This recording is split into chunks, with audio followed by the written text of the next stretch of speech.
I actually today received some information from the Human Relations Department that I'm happy to leave with you all because all the candidates will be receiving it. And I had initiated that.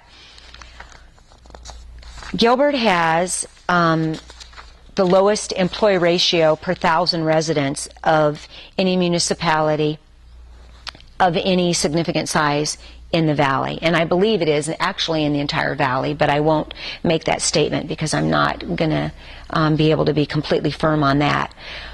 We have roughly not quite 6 employees per 1,000 residents.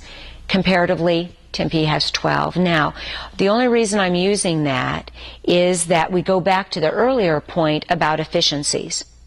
In terms of reduction of personnel, you can continue, of course, to reduce staff, but then there's a certain amount of volume of work, services, that realistically will not be provided as a result of that. There is the need in the public sector to remain somewhat competitive, and I have the printout of that competition, and in almost every area except for 3, we are behind in comparative midpoint and salary range for every municipality that is our comparable in the valley. So to answer your question, are there ways that you can cut salaries? Clearly, that is a philosophy to continue to cut. I will share a specific example that, again, going back to the primary purpose of government in my point of view, which is public safety. And I think we all recognize having a safe community has value. And when you hire police officers, there's a large number of people that go through that process. It's roughly a year process. And then they weed out those people that have applied.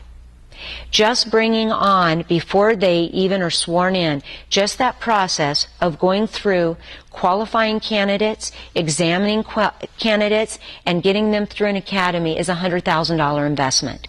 The town of Gilbert, and I can show you right here because I brought that with me. Okay, they have, with our police department, over the last, since 2007, there has been as high as a 6.5% turnover rate.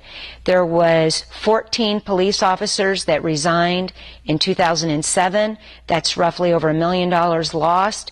In 2008, another 11. That's another $1 million lost. And this past year, another 7. That's $700,000 lost.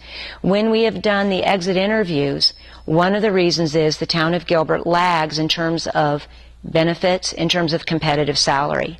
So to answer your question, is that something that's on the table? It has been on the table, and there have been cuts. Since I was on the council, we laid off 39 personnel. Those positions are eliminated, and we have frozen dozens of others.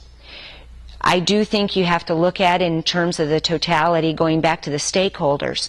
What is the value of having a certain number of police to be able to respond to fires? This past year we had fire trucks browned out. It was not something that was widely touted, but that means that engine, that truck, was not available for service.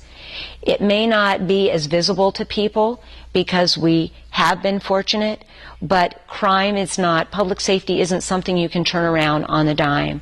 So I do think that it is important that we do have balance, but I do think that there's a certain amount of investment. I think it's a worthy investment to have public safety personnel, to have personnel within our town that are educated, that are able to serve, and that are customer service orientated.